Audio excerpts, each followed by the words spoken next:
Salawam.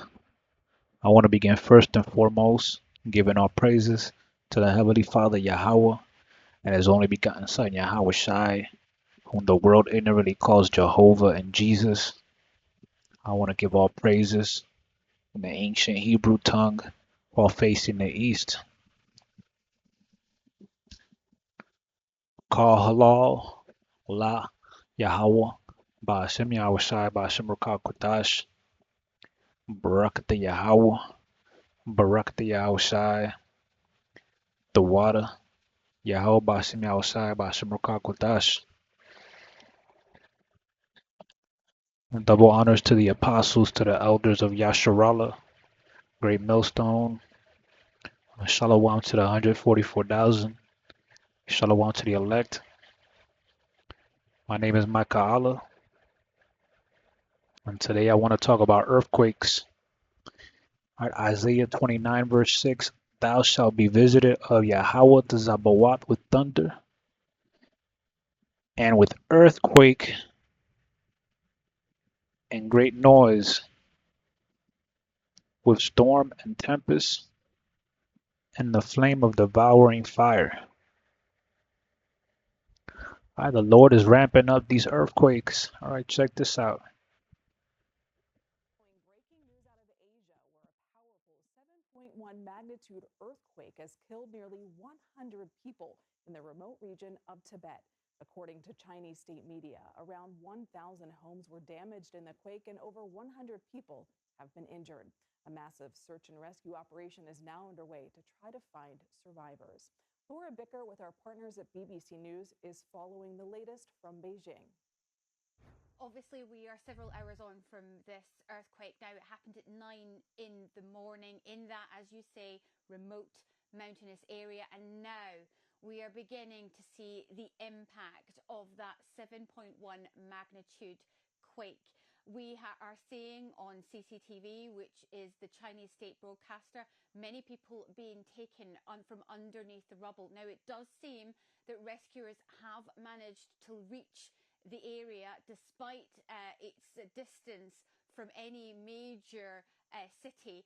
They have managed to reach some of the worst hit areas, and the reason they've managed to do that is because the Chinese Air Force launched a drone, an unmanned drone, which it flew right over the Mount Everest National Park area to try to find the cities, to try to find the villages that have been most affected. Now, you can see my backdrop. I'm here in Beijing. You can see those tall buildings. That is not the case in those mountainous regions. These houses are low-lying. They're made of bricks, and you've seen them.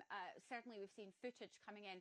They've just collapsed, and they've fallen on people, and rescuers are combing through the rubble trying to find survivors.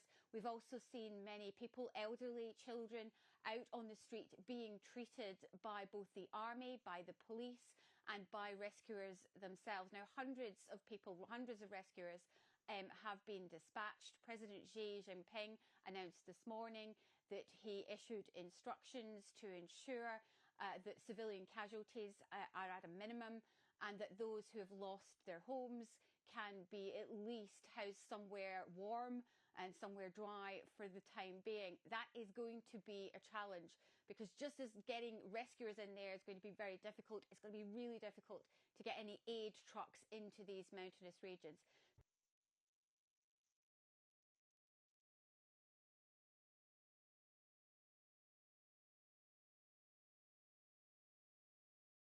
All right, so you can see, all right, the Lord is not playing, man.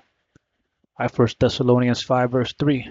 For when they shall say peace and safety, and sudden destruction cometh upon them, as travail upon a woman with child, and they shall not escape. All right, the Lord is ramping up these earthquakes, man. There was one, I think, on the 2nd or the 3rd of January. All right, the so-called New Year in China. All right, there was one like 2 days ago in El Salvador, Nicaragua, Guatemala. All right, now you got this one here in Tibet. All right, these are signs that the Lord is near. All right, signs of his end, of at the end that he's bringing. All right, Second Ezra 9, verse 1. He answered me then and said, Measure thou the time diligently in itself, and when thou seest part of the signs pass, which I have told thee before. All right, that's what the prophets are doing. All right, well, prophets are observing events that are occurring in the world: earthquakes, pestilences, wars. All right, and we are lining them up with prophecy. All right, to see how close the Lord is near. Then shalt thou understand that at the very same time wherein the highest will begin to visit the world which he made. Therefore when thou shalt be Therefore when there shall be seen earthquakes and uproars of the people in the world, all right, you're seeing a lot of earthquakes, right, uproars of the people protesting, the governments um, uh, being protested by civilians. You got that situation in South Korea with the president, people in Europe protesting against the situation with Gaza. Verse 4. Then shalt thou well understand that the Most High spake of those things from the days that were before thee, even from the beginning.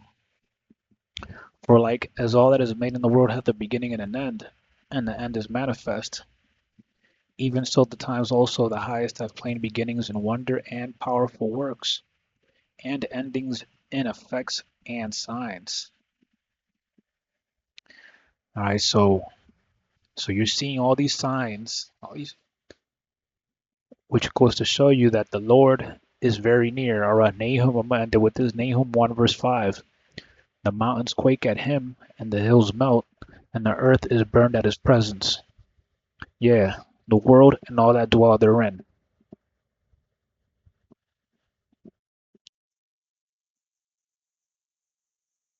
All right, and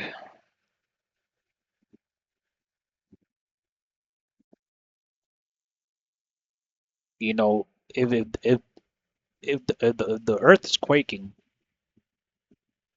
and it says at his presence right here, that means that he's near. All right, he is near, and that's why you are seeing these earthquakes happening. So they're gonna get much more worse in intensity right before the Lord comes back. All right, I'm gonna leave it there. I hope the video is edifying. Shalom.